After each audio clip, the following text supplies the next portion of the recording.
مرحبا بكم شباب. اليوم جيناكم فيديو جديد، وموضوع الفيديو متاعنا هو احسن تشكيلة للمنتخب الوطني التونسي نجمو نبداو بها في بطولة كاس العالم. ويلا نبداو ديركت في الفيديو.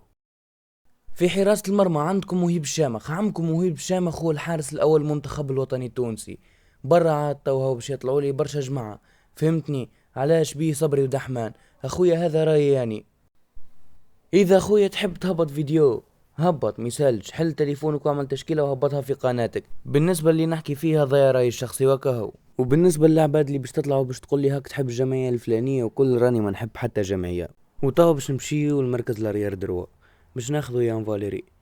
يان فاليري اخترته على خاطره دفاعيا ممتاز ويساهم في بناء الهجمة ولاعب متكامل كهو. ونمشيو طال قلب الدفاع ناخذوا منتصر الطالبي.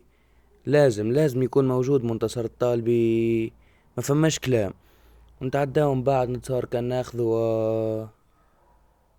عمر رقيق. عمر رقيق باهي يمشي مع منتصر الطالبي، يتفاهموا.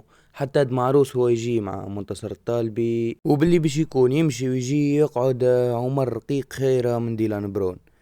ديلان برون شدونا خبرة تيش عملنا بها الخبرة، قداش من بطولة نشاركوا فيها بالخبرة ونخرجوا من الادوار الاقصائية. وبالنسبة للكوتي اليمين اكيد باش يكون فيها علي العابدي، ما فماش كلام.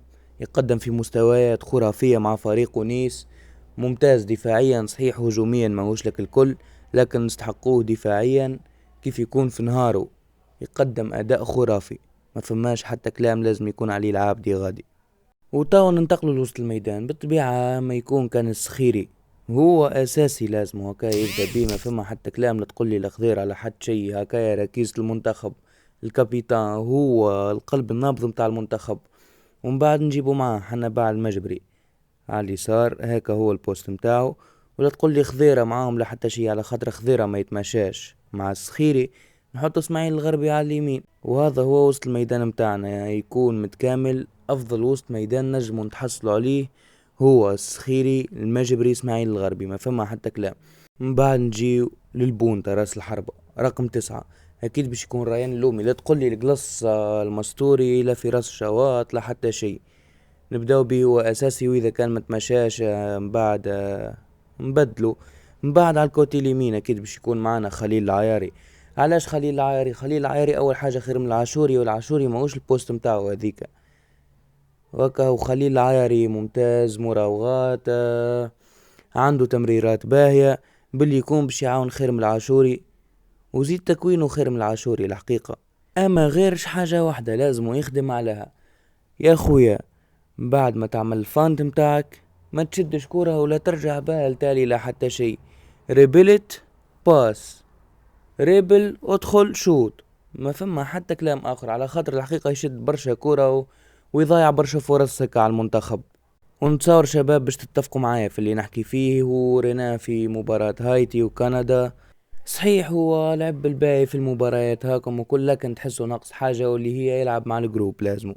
وطاو باش نجيو الكوت اليسار، اكيد باش يكون فيها سيباستيان تونكتي، ما عندنا حتى بديل ليه، هو الاساسي لازم. ومن بعد اذا فما تغيير ولا اي حاجة اي موضوع نبدلو وقتها، لكن سيباستيان تونكتي وخليل العياري وريان اللومي كيف يكونوا مع بعضهم في التشكيلة، بالذات خليل العياري وسيباستيان تونكتي يقدموا اداء ممتاز.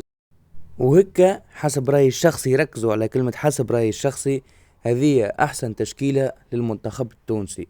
ونتصور التشكيلة هذه نجم نوصلوا بها البعيد في كأس العالم، مش لبعيد لكن نترشحوا بها الدور الثاني. وهيك نكونوا شباب وصلنا لاخر الفيديو. ما تنسوش تعملوا لايك واشتراك في القناة باش توصلكم كل الاخبار الجديدة.